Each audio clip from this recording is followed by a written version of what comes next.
బ్రహ్మాండంగా లైట్లు వెలుగుతున్నాయి, తెలంగాణ దేదీప్యమానంగా వెలిగిపోతున్నది. ఆయన రాజకీయ జీవితం మాత్రం ఆరిపోయింది, ఆఖరి కిరణం మలిగిపోయింది. మనకేం కాలే బాగుంది.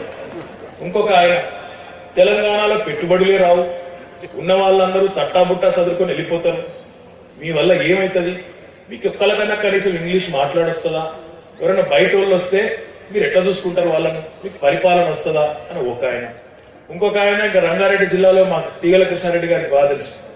రంగారెడ్డి జిల్లాలో ఏం ప్రచారం పెట్టిందంటే ఎక్కడో అక్కడ నేను నొక్కేతాను, రంగారెడ్డి జిల్లాలో భూముల ధరలన్నీ పడిపోతాయి, అసలు రంగారెడ్డి జిల్లాలో రేపటి రోజున మీకు ఏమైనా ఆస్తులు ఉంటే కొనేతందుకు కూడా ఎవరు రారని మాట్లాడారు.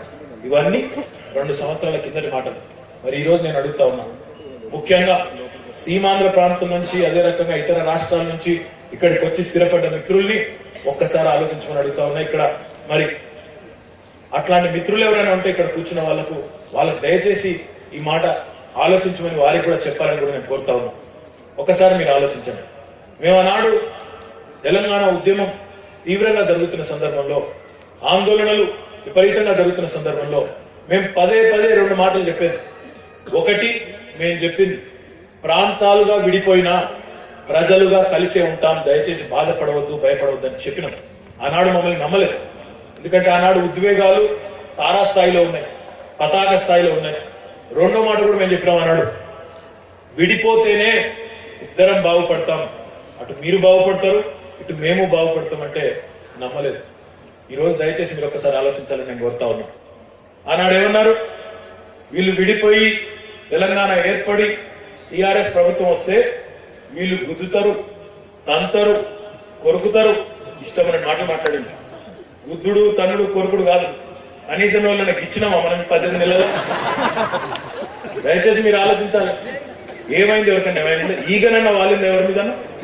కనీసంగా నష్టం తెలంగాణ ప్రభుత్వం.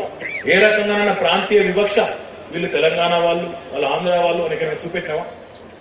రాజకీయ నాయకులకు మాటల కంటే చేతలు ముఖ్యం. అల్టిమేట్ గా మాటలు బొచ్చడు చెప్పొచ్చు, ఎలక్షన్ల ముందు ఆకాశంలో చందమామను కూడా తీసుకొచ్చి టీకేఆర్ కాలేజీని కట్టేస్తాను కూడా చెప్పొచ్చు ఓట్ల కోసం.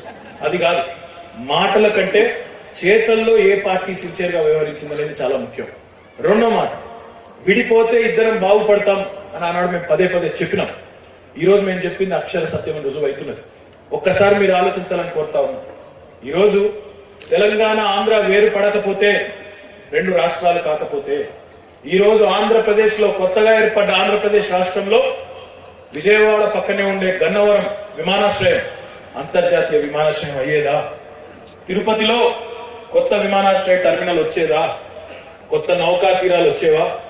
అమరావతి లాంటి ఒక కొత్త నగరానికి అంకురార్పణ జరిగేదా? అదే రకంగా ఈ రోజు ఆంధ్రాలో ఒక ఎయిమ్స్ గాని, ఒక ఐఐటి గాని, ఒక ఐఐఎం గాని వచ్చిందంటే ఇది విభజన వల్ల వచ్చిన వికాసం కాదా? దయచేసి ఆలోచించాలని నేను కోరుతా ఉన్నాను. ఆంధ్రప్రదేశ్ కనుక సమైక్య ఆంధ్రప్రదేశ్ గానే కలిసి ఉంటే ఇంకో 25 ఏళ్లకైనా అక్కడ అభివృద్ధి జరిగేదా? దయచేసి మీరు ఆలోచించాలని నేను కోరుతా ఉన్నాను. ఇంకొక మాట కూడా నేను అడుగుతా ఉన్నాను. మేము ఆ మధ్యన పదే చెప్తే నమ్మలేదు, మళ్ళీ గుర్తు చేస్తా ఉన్నాం. తెలంగాణ ఆంధ్ర 2 వేరుపడ్డ తర్వాత 10 ఏళ్ల తర్వాత 2 రాష్ట్రాల ప్రజలు వెనకకి తిరిగి చూసుకుంటే ఇది జరిగింది మన కోసమే, మంచి కోసమే అనే పరిస్థితి ఉండాలి. అందుకే శాంతియుతంగా ఉండాలా.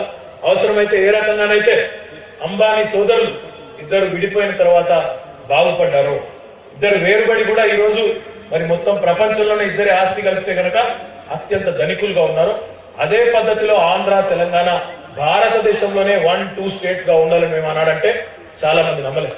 కానీ సహజంగానే తెలంగాణ పౌరుడిగా అంబానీ సోదరుల మాదిరిగా 2 రాష్ట్రాలు విడిపోయినప్పటికీ ఖచ్చితంగా తెలంగాణ ముఖేష్ అంబానీలా ఉండాలని నేను కోరుకుంటే తప్పులేదని కూడా అనుకుంటా ఉన్నాను.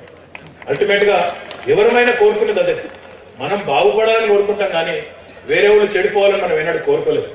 ఎస్, ఒకటి వాస్తవం, ఇవాళ మా మిత్రులు కొంతమంది గుర్తు చేస్తా ఉన్నారు మాకు, ఆనాడు మీరు చాలా మాటలు అన్నారు, ఆంధ్ర ప్రాంత నాయకులను, ఆంధ్ర ప్రాంత ప్రజలను ఆనాడు చాలా మంది మీరు పరుషంగా మాట్లాడినారు, ఈ రోజు చాలా మర్యాదగా మాట్లాడుతున్నారు అని కొంతమంది అడుగుతా ఉన్నారు. వాస్తవం, ఆనాడైనా ఈనాడైనా మేము ఏ పని చేసినా టిఆర్ఎస్ పార్టీ త్రికరణ శుద్ధిగా నిబద్ధతతో చేసినాం. ఆనాడు తెలంగాణ రాష్ట్రం కావాలని కొట్లాడే సందర్భంలో కొంతమంది ఆంధ్ర నాయకులు అడ్డు తగిలితే ఎస్ కొన్ని సందర్భాల్లో చాలా గట్టిగా మాట్లాడారు, దానివల్ల కొంతమంది